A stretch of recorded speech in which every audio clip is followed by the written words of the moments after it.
Welcome to Reflections on Identity, a podcast series exploring educators' narratives on their professional identity.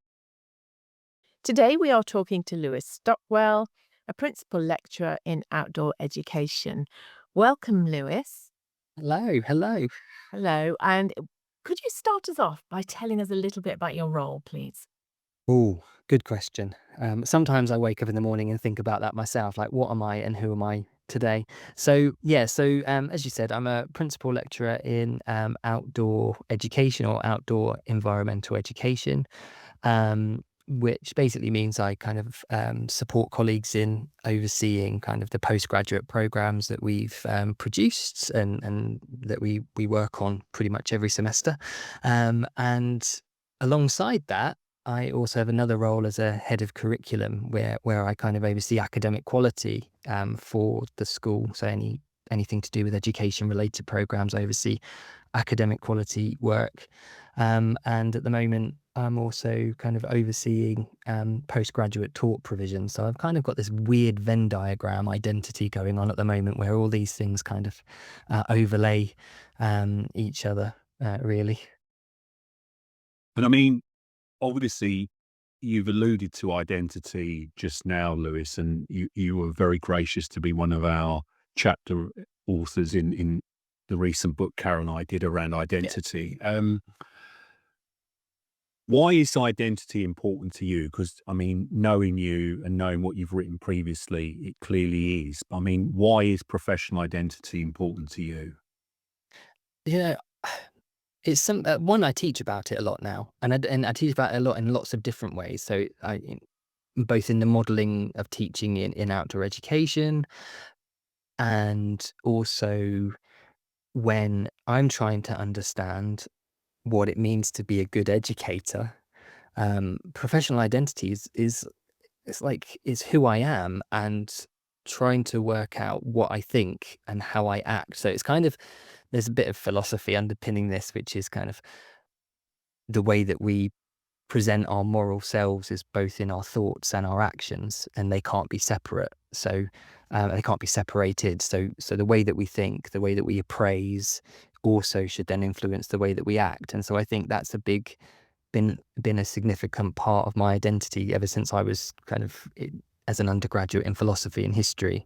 Um, and I think for me now, trying to work out the kind of academic I want to be, moving fairly up the ranks, I suppose, if that's a way of thinking about it. It's like, actually, what does it mean to be a good academic in a world of very challenging environments, I think. Because higher education is a bit messy at the moment, I think we could all agree. And I think it's about how do you hold on to who you are, and that means you have to try to work out who you are. And can you say a little bit about the environmental and outdoor part of it as well as the philosophy? Because I mean, you've done a lot of work in what I would think of as an innovative area of education, i.e., outdoor and environmental contexts, and the philosophies around that and within that. Can you say a bit more for the listeners' benefit in terms of how you sort of position yourself in relation to those? Oh, that's a great question.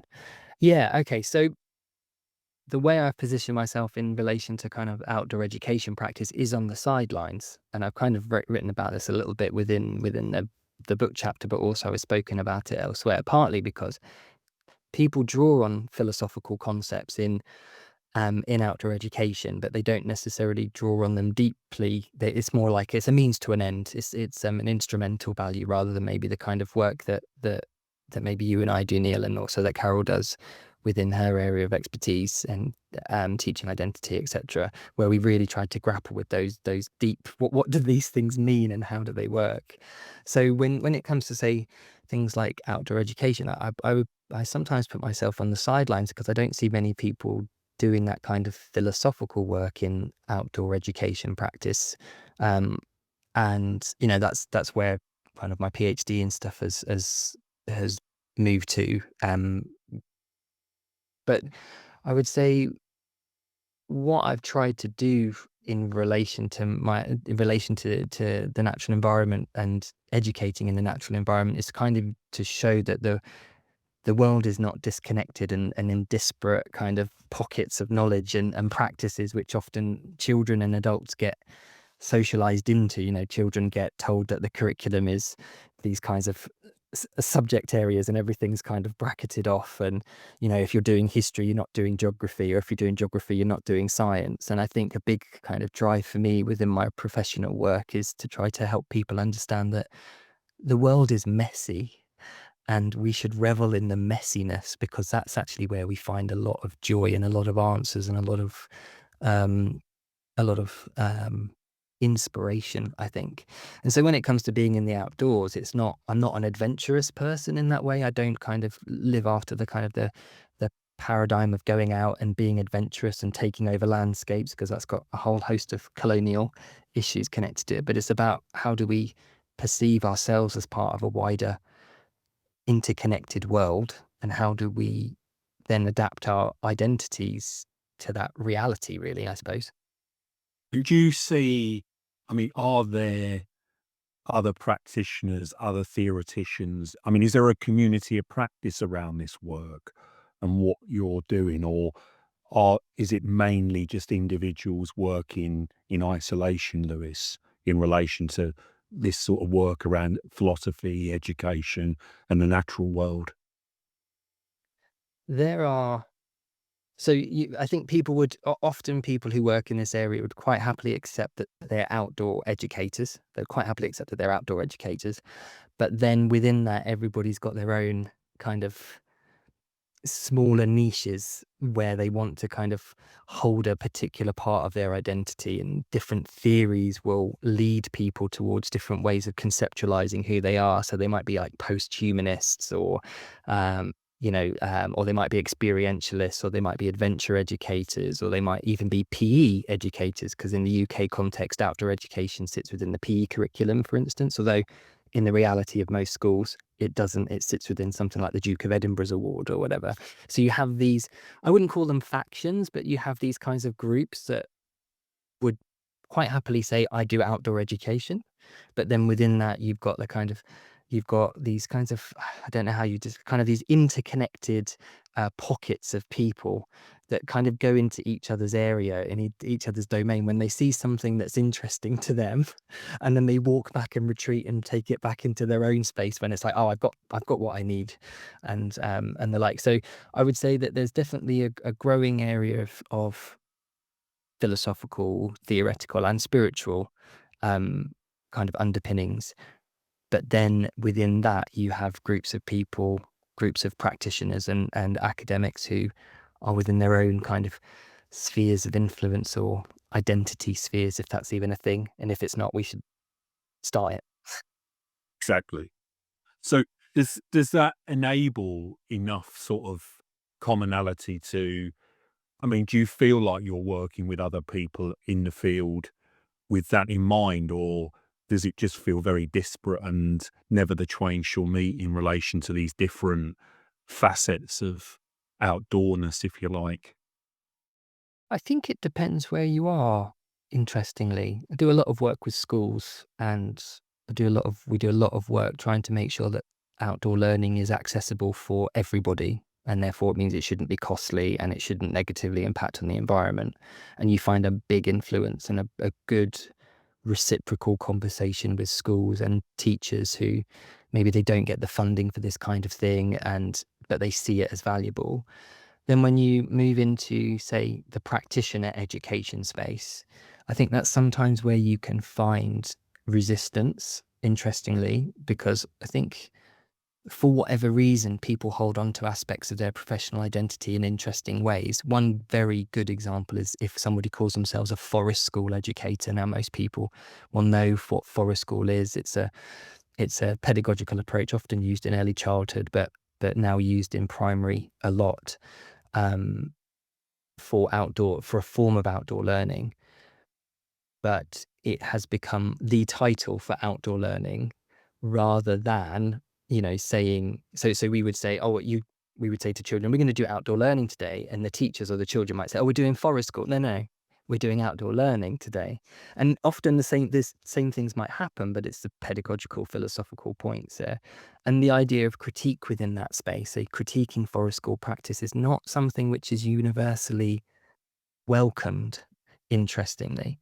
Whereas I would say if one's an outdoor educator more broadly or an experiential educator, there's much more openness to draw on different thoughts or different ideas, and to pay attention to what knowledge is coming from different landscapes as well, like so indigenous identities, indigenous forms of knowledge, which in the UK we're kind of getting a little bit of that at the moment, with people returning to kind of historical notions of kind of community and identity and landscape. I know you've done a bit of work on this, Neil, yourself, but looking at, what's in those spaces, what knowledge comes from, say, the east of England, and the like. Why do I say that? Well, I think all of this stuff kind of helps us understand that some people hold on to their professional identities like it's a sword and a shield, whereas some people kind of hold on to it like it's a tapestry where things are being added to and the stories are being created. I suppose it's a very medieval example. Sorry about that. No, that's right. Tapestries and shields. Not at all. Very interesting. I mean, what I was going to just sort of take up on that, perhaps as the last question for me, is why do you think there are these sort of different notions of openness to criticality, or this sort of, which some people are very protective of their identity in that space and others aren't? I mean, have you got any idea why that is and where you sit within that? It's a good question. When I stopped being program leader for the degrees that I designed, I had a bit of an identity kind of crisis, really. It's like, who am I now? I'm not in charge of these degrees anymore. I'm not the driving force behind this. And so I think I thought, oh, maybe I've lost something of myself. And I think with teachers and those within the education sphere, their identity is very intimately connected to what they do because of the moral and ethical value that they bring to society and people, and in my case, the human and more than human world. I think people are quite protective because it gives them something to hold on to. And I think that can be quite important, actually. And I don't want to undermine forest school educators as an example, but I think it gives them a security about who they are in the world of education in a very, in a changing world of education. And I respect that as well, I think that's important. But I think, if we were to say what is the identity of the academic now, I think there's a lot of work on how it's not the same, and how maybe we're not as tethered to very clear ideas of academic identity as we once were, because of the environmental impacts of time and the way people are pressured to do other things which maybe they wouldn't have had to do 10, 20, 30 years ago. So I think people hold on to it because it's a way of them relating to the world and relating to other people, which is And powerful, I think.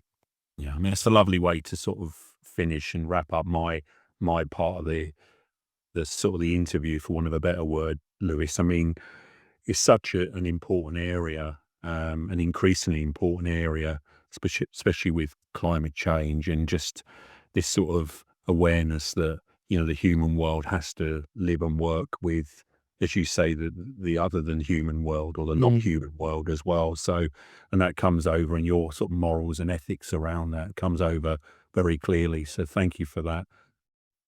Errol, have you got anything you want to add, or sort of continue with in relation to what Lewis and I have discussed? Or Um, no, I really enjoyed listening to that. No questions as such. I think you asked all the appropriate questions. I love this idea of identity as a tapestry, something we continue to build on. And I think I agree with a lot of the things that Lewis said about how we hold on to those titles. I haven't actually heard of the title Forest School Educator before today, which is, but I suppose they don't do much with early years. But yeah, I didn't even know that was a thing. So, so I Yeah, learned something. and they have different levels as well. And the thing is that, and I didn't want to talk about it in the that in the UK it's a brand. You see, you can't call yourself a forest school educator unless you buy into the brand. Oh, Yeah, which is why I'm very critical of it. Which is why we talk about outdoor education and not forest school, because you actually have to buy into the brand and the qualification. right. Uh, Yeah, it's And of course, it comes from Denmark as well, so it's not even indigenous to the UK. And often it's not done in woodlands. So, like, just some very basic language issues are going on here.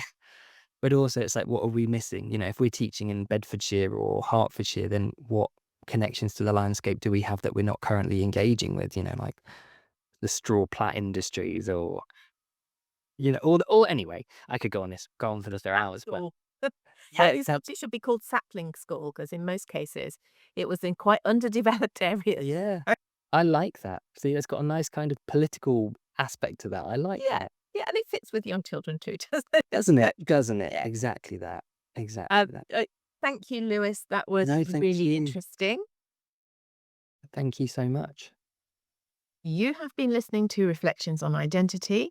We hope you can join us for the next episode in our series. We'd love to hear from you, so please put your thoughts in the comments. And if you want to be notified of the next episode, click the bell icon or follow. Bye for now.